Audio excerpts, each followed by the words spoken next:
오늘 주님께서 주신 말씀은 시편 38편의 말씀입니다. 시편 38편의 말씀을 다 같이 한 목소리로 봉독하시겠습니다. 여호와여, 주의 노하심으로 나를 책망하지 마시고 주의 분노하심으로 나를 징계하지 마소서. 주의 화살이 나를 찌르고 주의 손이 나를 심히 누르시나이다. 주의 진노로 말미암아 내 살에 성한 곳이 없사오며 나의 죄로 말미암아 내 뼈에 평안함이 없나이다. 내 죄악이 내 머리에 넘쳐서 무거운 집감이 내가 감당할 수 없나이다. 내 상처가 썩어 악취가 나오니 내가 우매한 까닭이로소이다.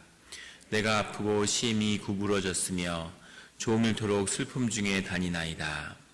내 허리에 열기가 가득하고 내 살에 성한 곳이 없나이다. 내가 피곤하고 심히 상하였음에 마음이 불안하여 신음하나이다. 주여, 나의 모든 소원이 주 앞에 있사오며 나의 탄식이 주 앞에 감추이지 아니하나이다. 내 심장이 뛰고 내 기력이 쇠하여 내 눈의 빛도 나를 떠났나이다. 내가 사랑하는 자와 내 친구들이 내 상처를 멀리하고 내 친척들도 멀리 섰나이다. 내 생명을 찾는 자가 올무를 놓고 나를 해하려는 자가 괴악한 일을 말하여 종일토록 음모를 꾸미오나 나는 못 듣는 자같이 듣지 아니하고 말 못하는 자와 같이 입을 열지 아니하오니 나는 듣지 못하는 자 같아서 내 입에는 반박할 말이 없나이다. 여호와여, 내가 주를 바랐사오니 내 주 하나님이 내게 응답하시리이다. 내가 말하기를 두렵건대 그들이 나 때문에 기뻐하며 내가 실족할 때에 나를 행하여 스스로 교만할까 하였나이다. 내가 넘어지게 되었고 나의 근심이 항상 내 앞에 있사오니 내 죄악을 아뢰고 내 죄를 슬퍼함이니이다. 내 원수가 활발하며 강하고 부당하게 나를 미워하는 자가 많으며 또 악으로 선을 대신하는 자들이 내가 선을 따른다는 것 때문에 나를 대적하나이다. 여호와여, 나를 버리지 마소서. 나의 하나님이여, 나를 멀리하지 마소서. 속히 나를 도우소서. 주 나의 구원이시여. 아멘. 다 같이 기도드리시겠습니다. 하나님 아버지, 감사합니다. 주님의 말씀을 듣고자 모였습니다. 우리 마음에 묵상과 기도가 주님께 연락되기를 원합니다. 감사드리며 예수 그리스도의 이름으로 기도드렸습니다. 아멘. 오늘 시편 38편은 다윗의 기념하는 시라는 제목을 달고 있습니다. 70편도 그런 제목을 가지고 있는데요. 다윗이 기념한다는 것이 무슨 뜻일까 하는 것에 대해서는 논란이 분분합니다. 하지만 분명한 것은 다윗의 70여 편의 시편 가운데 다윗이 특별히 스스로의 그런 아픈 기억들, 또 자신의 기도 가운데 꼭 보존되었으면 하는 그런 염원이 담겨있는 시라는 점에서 다윗의 깊은 아픔을 담고 있는 시라고 할 수 있겠습니다. 1절에 보면 여호와여, 주의 노하심으로 나를 책망하지 마시고 주의 분노하심으로 나를 징계하지 마소서. 자신이 어려운 처지와 심한 어려움 속에 있는데 그때 주님을 향해서 주님이 나를 징계하지 말아 주십시오. 자신이 겪는 어려움을 주님의 징계로 받아들이고 이해하는 것이죠. 2절에 보면 주의 화살이 나를 찌르고 주의 손이 나를 심히 누르시나이다. 나의 어려움과 나의 힘든 모든 일들을 주님의 징계라고 고백하고 있는 겁니다. 그래서 그것을 주님의 일로, 주님의 것으로 만드는 것이죠. 우리가 그 아픔과 고난의 내용이 무엇인가 이전에 그것이 무엇이든 간에 그것을 주님의 것으로 만들고 주님께 내어드린다고 하는 것이 가장 중요한 이런 영적인 핵심입니다.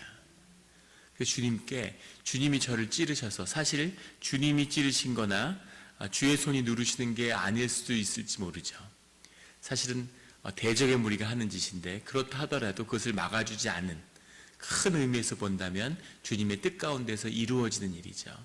그래서 왜 주님 나에게 이렇게 힘든 일을 주십니까? 라고 하는 주님을 향한, 주님께 읍소하는 것이지만 동시에 여기서 우리가 중요하게 보아야 할 것은 이 모든 것을 주님의 일로 만들고 주님께 내어드린다고 하는 겁니다. 그래서 우리는 삶 가운데 어려운 일이 닥칠 때, 고난이 닥칠 때 바로 이러한 고난, 이것을 주님 앞에, 주님 왜 저에게 이렇게 하십니까? 이것의 모든 것의 중심에는 주님이 계시지 않습니까? 라는 고백으로 나가는 거죠. 그래서 이것이 주님이 다루시는, 주님의 뜻대로 이루시는 그런 일로 드려야 된다는 겁니다. 모든 것, 설령 그것이 영광이고 기쁨이고 감사할지라도 그걸 역시 주님께 내어드려야 되는 거죠. 주님께 가져가서 주님 감사합니다. 내가 열심히 노력해서 이루었는데 이건 내게 아닐까? 아닌 거죠. 그것을 주님께 내어드리고 주님이 이루셨군요 하고 그것을 주님의 일로 드리는, 그것이 주님과 우리의 관계를 맺고 더 깊은 곳으로 나아가는 그 과정이 된다는 겁니다. 우리가 감사하는 일에도 주님을 찬양할 수 있지만 어렵고 고난 가운데서도 주님을 더 깊이 만날 수 있다는 거죠. 사실 더 솔직히 얘기하면 영광과 기쁨, 감사 가운데는 대개 주님을 잃어버리고 고난과 아픔과 시련 가운데 주님을 더 깊이 만나게 되죠. 기도하게 되고. 그래서 이것을 주님의 만나게 되는 그런 깊은 비밀을 다윗은 알고 있다. 이렇게 우리가 볼 수 있겠습니다. 2절에 주의 화살이 나를 찌르고라는 표현이 특이한데, 주의 화살이 나를 찌른다. 보통 이 근동 지방에서는 그 당시에 문둥병이 심하죠. 문둥병이라는 병이 우리 보리문둥이, 우리 그 해방 직후에 그런 기록에 봐도 이런 한센병 환자들이 아주 창궐했었다는 그런 기록들이 많이 있죠. 그래서 보리 한 마리 못 내놔도 문둥이 한 명씩은 내놓는다. 이런 말도 있고, 그만큼 한센병이 심각했었는데, 그 사단이 화살을 맞으면 그러면 한센병, 문둥병에 걸린다라는 그 당시 사람들의 믿음이 있고 속설이었던 거죠. 그래서 모든 그 피부병은 그 사단의 화살에 맞아서 그렇다. 근데 사단이 화살을 날리는데 여기선 반대로 주님이 화살을 날렸다고 이야기하는 거죠.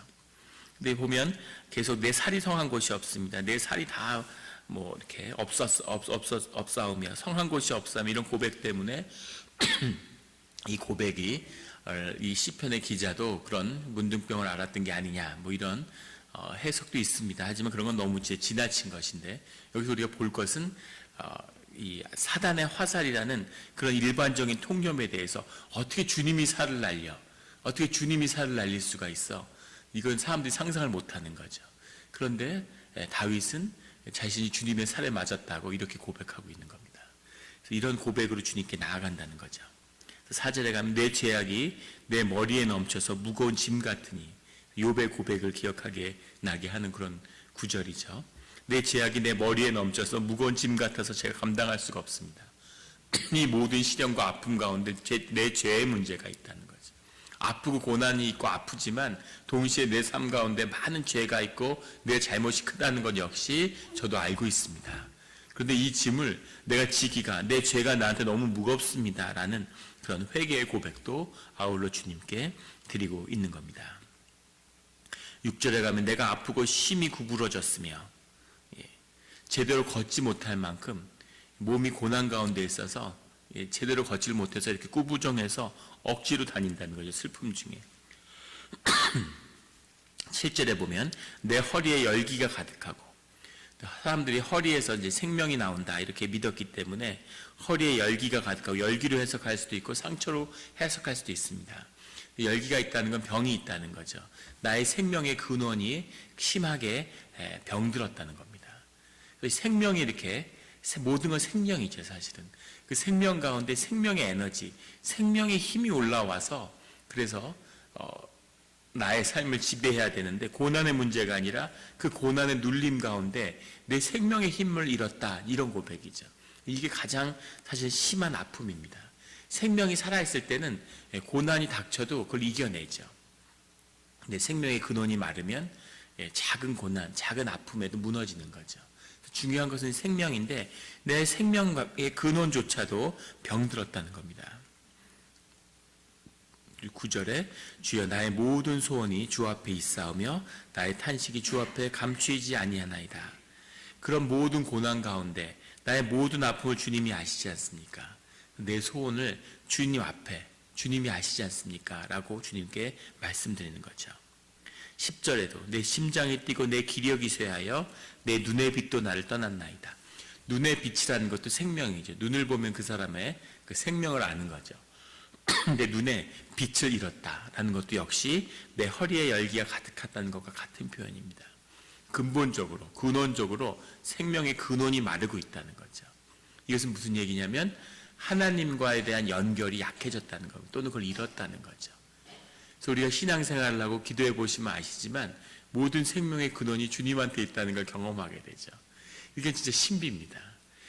환경은 달라진 게 아무것도 없어요. 그런데 기도를 하면서 주님의 임재를 만나면 살아나는 거죠.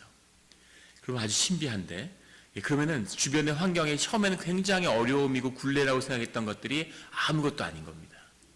그리고 기쁨이 있고 자신만만하고 막 생명이 넘치는 거죠. 아무것도 아닌 겁니다. 그런데 그게 약해지고 주님하고 우리가 경건생활을 안 하고 약해지면 생명의 그 에너지가 떨어지면 모든 게 이렇게 여기는 오늘 시편의 고백처럼 불안하고 신음하고 기력이 없는 거죠. 저녁에 들어갔는데 고달픈 겁니다. 잘 사는 게 고달프냐 이렇게. 설거지가 쌓여 있는데 저걸 언제 하지 막 이러고. 삶 뭐 청소하는 거 모든 게 다 힘든 거예요. 매일 하던 건데도. 근데 에너지가 넘치면 그것도 즐겁게 할 수 있는 거죠. 오늘은 뭘 좀 해볼까?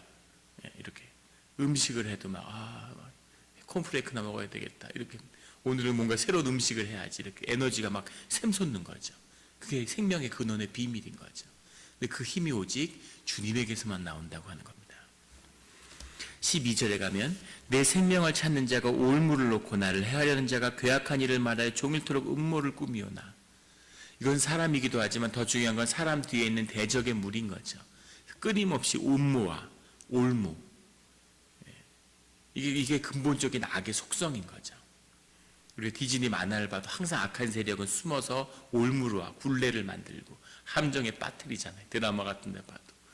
사람들이 그걸 아는 거죠. 영적으로 느끼는 거죠. 그래서 그런 것이 항상 기다리고 있는데 중요한 것은 13절, 14절에 아주 중요한 고백이 나옵니다. 나는 못 듣는 자같이 듣지 아니하고 말 못하는 자같이 입을 열지 아니하오니 나는 듣지 못하는 자 같아서 내 입에는 반박할 말이 없습니다.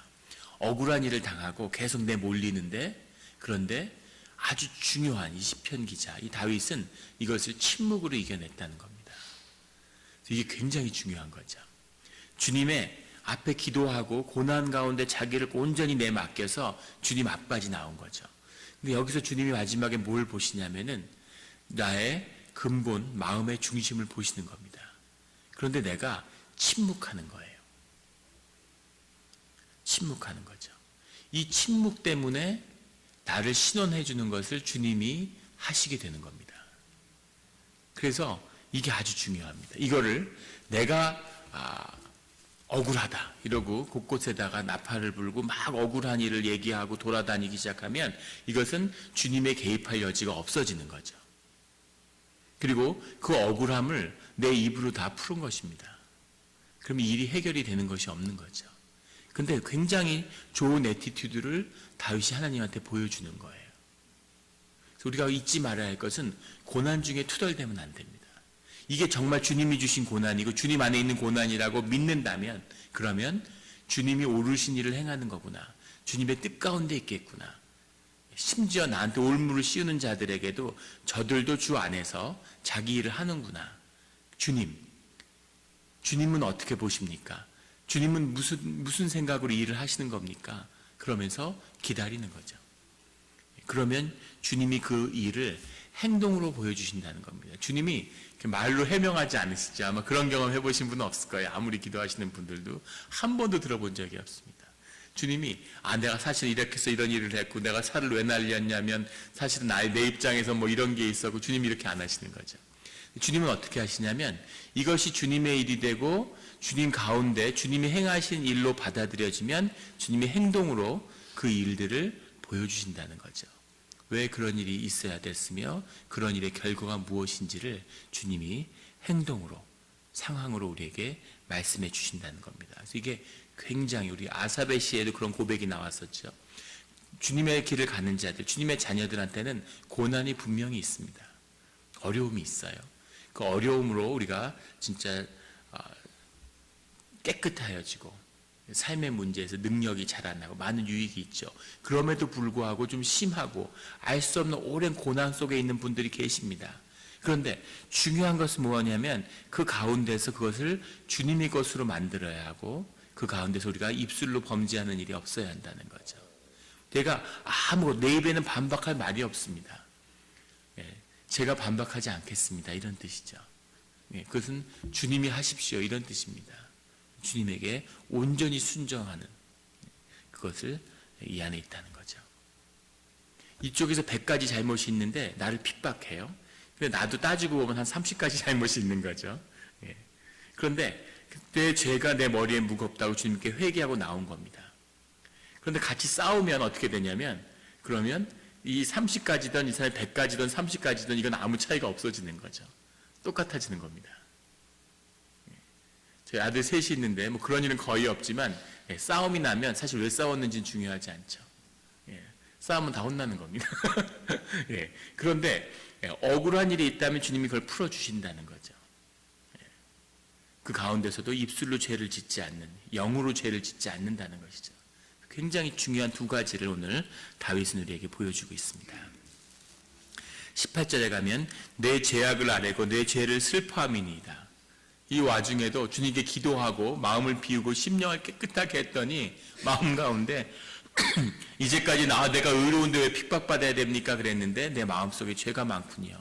주님 저도 벌을 받아 마땅합니다. 이런 고백이 나오는 거죠. 그리고 그 죄를 내가 슬퍼한다는 거죠. 내가 왜 이런 죄 가운데 있었을까? 이런 20절에 또 악으로 선을 대신하는 자들이 내가 선을 따른다는 것 때문에 나를 대적하나이다. 그래서 선한 길을 가면 사람들이 미워하게 돼 있어요. 이것이 본질적인 인간의 악의 문제입니다. 예전에 공무원 생활을 오래 한 분한테 제가 들은 얘기인데 공무원 프로필이 나오는 거죠. 새로운 누가 국세청장이 됐다, 무슨 경찰청장이 됐다. 그러면 그 사람은 이런 사람이라고 신문에 소개가 됩니다. 그런데 그분이 아주 재밌는 말씀을 해주셨는데 이제 하마평에 보면 인물에 무슨 그 사람은 보스 기질이 있고 리더십이 뛰어나다, 돛불 장군이다, 인품이 뛰어나고 사람을 품어주는 무슨 큰형님 같다, 이런 얘기들이 나오잖아요. 근데 그것에 가지는 참다운 의미가 뭔지를 저한테 얘기해 주셨는데 이제 세무공무원 이런 걸 할 때 이제 많이 이제 부패가 되겠죠. 그런데 남한테 이렇게 뇌물을 받는다는 거예요. 근데 그 세무기관의 수장이, 공무원의 수장이 자신의 뇌물을 받고 사람들도 부하 직원들도 뇌물을 받는 걸 눈 감아주면 그러면 사람이 좋다는 평을 듣는다. 인품이 훌륭하고 대인관계가 원만하다. 이런 편이 난다는 거죠. 그런데 그 수장이 자기는 뇌물을 받고 밑에 사람은 못 받게 하는 사람이 있다는 거예요. 그러면 독불장군이다, 독선적이다, 이런 평을 받게 된다는 거죠. 그런데 자기는 받지 않는데 부하 직원이 받는 건 눈 감아주는 사람이 있다는 거죠. 그러면 탁월한 리더십을 갖고 있고 선한 사람이다, 인품이 뛰어나다, 이런 최상의 극찬을 받는다는 거죠. 근데 우리가 생각하는 가장 훌륭한, 자기도 받지 않고 부하 직원들도 못 받게 하는 사람이 있다는 거죠. 그러면 죽일 놈 소리를 듣는다는 겁니다. 그런 사람은 살아남기 어렵다는 거예요. 그래서 아주 인상 깊은 얘기를 하셨는데 이 공무원 조직에서 다 욕을 먹는 사람이 있다면 그 사람은 유심히 봐야 된다는 거죠. 혹시 의인일 수도 있다는 거예요. 아주 바른 길을 가는. 그분은 그러면서 대표적으로 그런 사람이 이순신 장군 같은 사람이었다는 거죠. 왜 그렇게까지 핍박을 받고 백의종군을 하고 곤장을 맞고 뭘 잘못했다고 전쟁 중에 46번이나 적을 물리쳤는데 전쟁에 매진하고 있는데 그런데 왜 사람들이 다 미워할까? 그 비밀을 그 말 들으면서 그런 거구나 하고 깨달았습니다. 선한 길을 갈 때 내가 선을 따른다는 것 때문에 나를 대적합니다 라는 다윗의 고백인 거죠. 인간 안에 집단하게 발동하는 거죠. 눈 감아주고 모른 척하고 사람들이 누군가를 괴롭히는데 학교에서 왕따를 하는데 내 일이 아닌데 모른 척하면 되는데 그런 걸 보호해 주려고 그러고 선을 행하려고 그러고 이러면 핍박받고 욕을 먹는 거죠.